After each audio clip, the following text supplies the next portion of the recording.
기도하시겠습니다. 하나님 아버지, 감사합니다.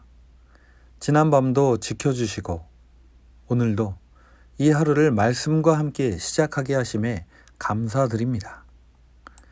오늘도 허락하신 말씀을 읽고 나눌 때에 이 자리에 함께하여 주셔서 말씀이 이해되고 깨달아지게 하여 주시옵소서. 오늘도 말씀 붙잡고 승리하는 하루 되게 하여 주시옵소서. 예수님의 이름으로 기도합니다. 아멘.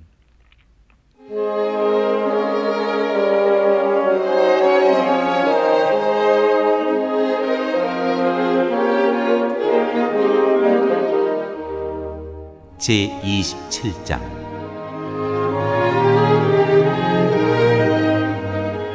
이삭이 야곱을 축복하다.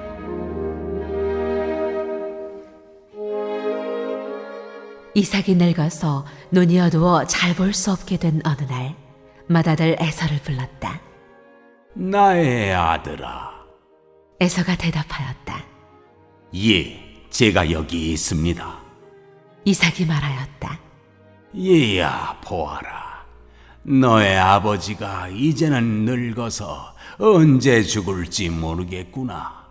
그러니 이제 너는 나를 생각해서 사냥할 때 쓰는 기구들, 곧 화살통과 활을 메고 들로 나가서 사냥을 해다가 내가 좋아하는 별미를 만들어서 나에게 가져오너라. 내가 그것을 먹고 죽기 전에 너에게 마음껏 축복하겠다. 안녕하세요. 2월 1일 화요일입니다. 오늘은 창세기 27장의 말씀을 살펴보도록 하겠습니다.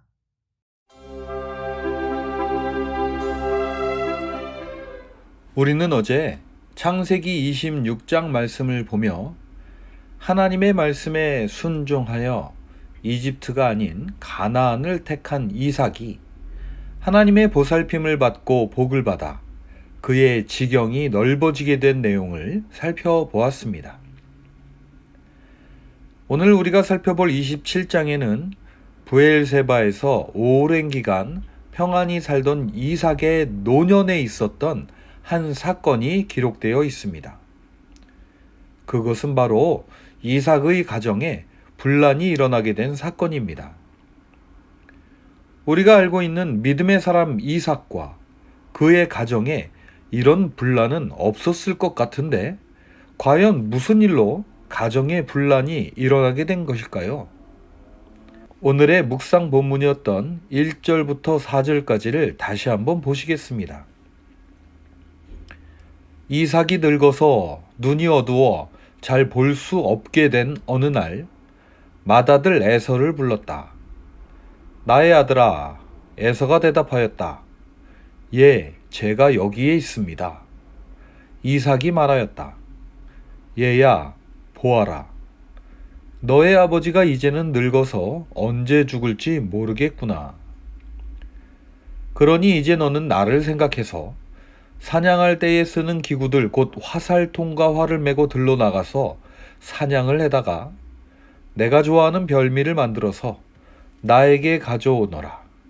내가 그것을 먹고 죽기 전에 너에게 마음껏 축복하겠다. 나이가 들어서 눈이 어둡게 되는 것은 누구에게나 있을 수 있는 일입니다. 하지만 이삭은 눈이 어둡게 되자 자신이 곧 언제 죽을지 모른다고 생각했던 것 같습니다. 그래서 이삭은 맏아들 에서를 불러 별미를 만들어 오게 하고 죽기 전에 마음껏 축복하려고 했던 것입니다.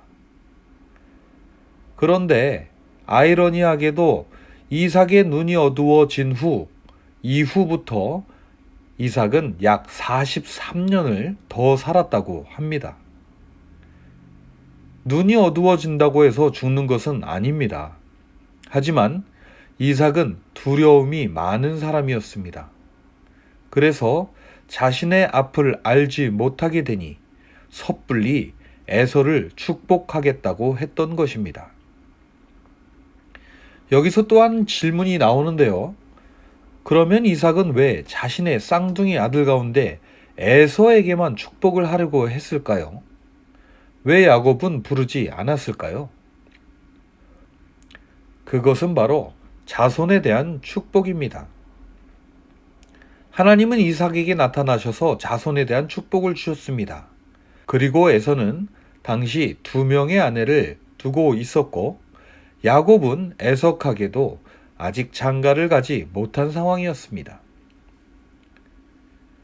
그리고 에서와 야곱의 나이는 약 77세였다고 합니다. 그러니 나이가 들어 눈도 멀게 되어 언제 죽을지 모르는 이삭이 보기에 더 이상 야곱에게는 희망이 없었고 2명의 아내가 있는 에서가 하나님께서 주셨던 자손의 축복을 이어받아야 한다고 생각했을 수도 있습니다. 하지만 그의 아내 리브가의 생각은 달랐던 것 같습니다. 리브가는 이삭이 에서에게 축복을 하겠다는 말을 엿듣고는 야곱을 에서처럼 꾸며서 이삭을 속이고 축복을 받게 합니다. 그런데 리브가는 왜 에서가 아닌 야곱을 선택했던 것일까요? 야곱이 어머니를 도와서 집안일을 잘 돌보았기 때문만은 아니었던 것 같습니다. 먼저 26장 34절과 35절을 보시겠습니다. 에서는 40살이 되는 해에 햇사람 부에리의 딸 유딧과 햇사람 엘론의 딸 바스맛을 아내로 맞았다. 이 두 여자가 나중에 이삭과 리브가의 근심거리가 된다. 그렇습니다. 에서의 결혼 그리고 두 며느리는 아마도 이삭과 리브가의 입장에서 볼 때 근심거리였던 것 같습니다. 또 한 구절을 보시겠습니다. 27장 46절입니다. 리브가가 이삭에게 말하였다. 나는 햇사람의 딸들 때문에 사는 게 아주 넌더리가 납니다. 야곱이 이 땅에 사는 사람들의 딸들, 곧 햇사람의 딸들 가운데서 아내를 맞아들인다고 하면 내가 살아있다고는 하지만 나에게 무슨 사는 재미가 있겠습니까? 그렇습니다. 이삭에게는 두 며느리가 그저 근심거리에 그칠 수 있었습니다. 하지만 리브가의 말을 들어보면 두 며느리와 함께 생활했던 리브가는 두 며느리가 넌더리가 날 정도였다고 합니다. 성경은 도대체 왜 리브가가 이런 이야기를 했는지는 기록하고 있지 않지만 이 말을 들어보면 리브가가 얼마나 속이 상했으면 그래도 자기의 아들인데 에서를 제치고 야곱이 축복을 받게 했는지 짐작이 가기도 합니다. 그러나 리브가의 행동은 정당했을까요? 그렇지 않습니다. 리브가는 먼저 자신의 남편 이삭을 속였습니다. 그리고 에서를 속였으며 마지막으로 가만히 있던 야곱을 부추겨 범죄하게 하였습니다. 그런데 리브가는 정말 이삭이 모를 거라고 생각했을까요? 아마도 이삭과 오래 살았던 리브가는 이삭이 어떤 사람인지를 잘 알고 있었기에 이런 행동을 할 수 있었을 것입니다. 그리고 이삭은 정말 몰랐던 것 같습니다. 아니, 몰랐다기보다는 그럴 리가 없다고 생각했던 것 같습니다. 이삭이 생각하기에 자신은 에서와 둘이서만 나눈 대화였기에 설마 야곱이 들어올 것이라고는 전혀 상상도 못하였을 것입니다. 그리고 감히 야곱이 자신을 속이면서까지 이렇게 할 리는 없다고 생각했을 수도 있습니다. 하지만 이삭은 분명히 이상하다는 느낌은 받았습니다. 그러나 그는 절대 그럴 리가 없다고 생각하며 그것을 무시했던 것입니다. 이것이 바로 이삭의 두 번째 실수입니다. 예상보다 빨리 별미를 만들어 온 야곱에게 이삭은 묻습니다. 20절을 보시겠습니다. 이삭이 아들에게 물었다. 얘야, 어떻게 그렇게 빨리 사냥거리를 찾았느냐? 야곱이 대답하였다. 아버지께서 섬기시는 주 하나님이 일이 잘 되게 저를 도와주셨습니다. 이삭은 분명히 이상하다는 느낌을 갖고 있었습니다. 그런데 여기서 야곱은 하나님까지 팔아가면서 자신을 정당화합니다. 우리는 여기서 야곱이 얼마나 교활한 사람인가를 알 수 있습니다. 그리고 아무리 리브가가 야곱을 부추겨 축복을 받게 했을지라도 70이 넘은 야곱이 그냥 들어갔을 리는 없다는 것입니다. 야곱에게도 분명히 장자권에 대한 야망과 욕심이 있었다는 것을 우리는 알 수 있습니다. 이삭은 이 아들이 정말 에서인지 확인하고자 가까이 오라고 해서 그를 만져보기까지 합니다. 그리고는 이렇게 중얼거립니다. 22절입니다. 야곱이 아버지 이삭에게 가까이 가니 이삭이 아들을 만져보고서 중얼거렸다. 목소리는 야곱의 목소리인데 손은 에서의 손이로구나. 그리고 이삭은 다시 한번 다짐하여 묻습니다. 24절을 보시겠습니다. 이삭은 다짐하였다. 내가 정말로 나의 아들 에서냐? 야곱이 대답하였다. 예, 그렇습니다. 여기서 야곱은 분명히 잘못을 바로잡을 수 있었습니다. 그러나 야곱은 그렇게 하지 않았습니다. 이제는 너무 늦었다고 생각했기 때문일 것입니다. 어찌되었건 이삭은 야곱에게 마음껏 복을 빌어줍니다. 그리고 야곱이 축복을 받고 나오자 에서가 사냥해서 돌아옵니다. 범죄의 순간은 늘 이렇게 아슬아슬하지만 절대로 들키지 않습니다. 이것이 과연 축복일까요? 아니면 저주일까요? 하지만 결국 모든 것은 들통나게 마련입니다. 곧 별미를 만들어 아버지 이삭을 찾아간 에서, 그리고 이삭은 야곱이 축복을 훔쳐갔다는 것을 알게 됩니다. 에서는 야곱을 증오하며 이렇게 말합니다. 36절입니다. 에서가 말하였다. 그 녀석의 이름이 왜 야곱인지 이제야 알 것 같습니다. 그 녀석이 이번까지 2번이나 저를 속였습니다. 지난번에는 맏아들의 권리를 저에게서 빼앗았고 이번에는 제가 받을 복까지 빼앗아 갔습니다. 에서가 아버지에게 물었다. 저에게 주실 복을 하나도 남겨두지 않으셨습니까? 하지만 이삭이 빌어줄 복은 겨우 네가 노력하면 아우를 섬기는 멍에에서 벗어나게 될 것이다 라는 복만을 빌어줄 수밖에 없었습니다. 에서는 이를 갈며 아버지 앞에서 나옵니다. 그리고 야곱을 죽이려 마음 먹습니다.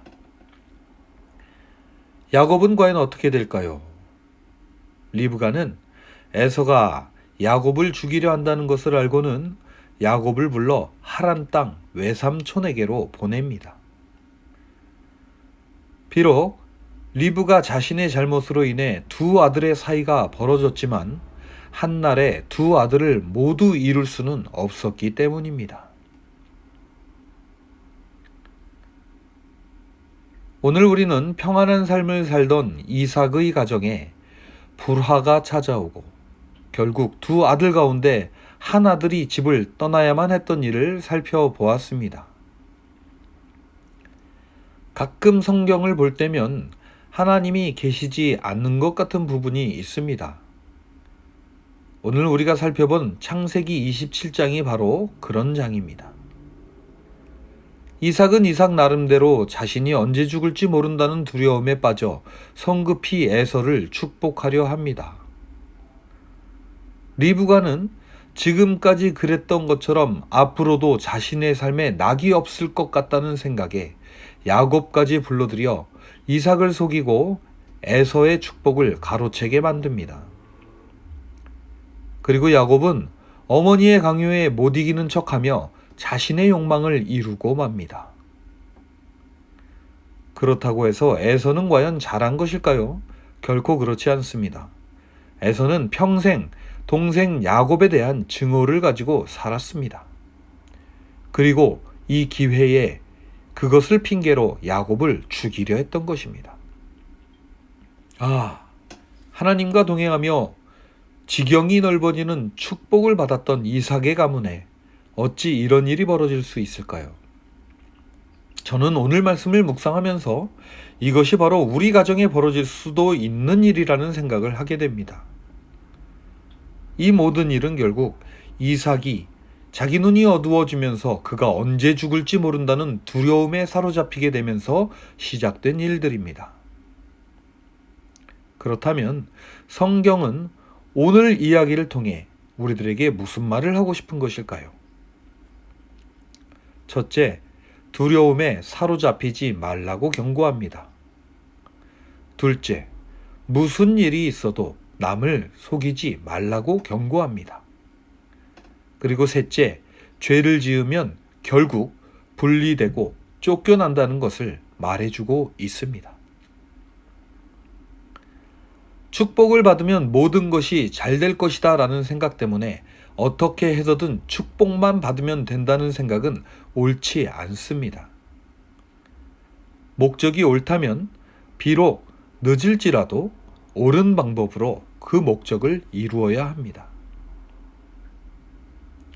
오늘도 이삭 가정의 이야기를 돌아보시면서 하나님이 우리들에게 원하시는 것이 무엇인지 다시 한번 생각해 보시는 귀한 하루 되시기 바랍니다. 기도하시겠습니다. 하나님 아버지, 오늘도 말씀을 보며 두려움에 빠지면 어떤 일이 벌어지는지를 다시 한번 보게 됩니다. 오늘도 저희들의 삶에 늘 반복적으로 일어나는 이러한 두려움으로부터 저희들을 구하여 주시옵시고 하나님을 믿는 강한 믿음으로 담대히 그리고 정직하게 하루하루 살아가는 성숙한 우리 드림의 모든 성도들 되게 하여 주시옵소서. 또한 예상치 못한 일들을 당하거나 육체의 고통으로 인해 어려움을 당하는 성도들에게 오늘도 함께하여 주시고 또한 함께 하심을 보여주셔서 위로하여 주시고 또한 어떠한 상황에서도 믿음을 잃지 않고 더욱 담대히 믿음으로 살아갈 수 있도록 인도하여 주시옵소서. 오늘도 이 모든 하루를 하나님께 온전히 맡겨드리며 우리 주 예수님의 이름으로 간절히 기도합니다. 아멘.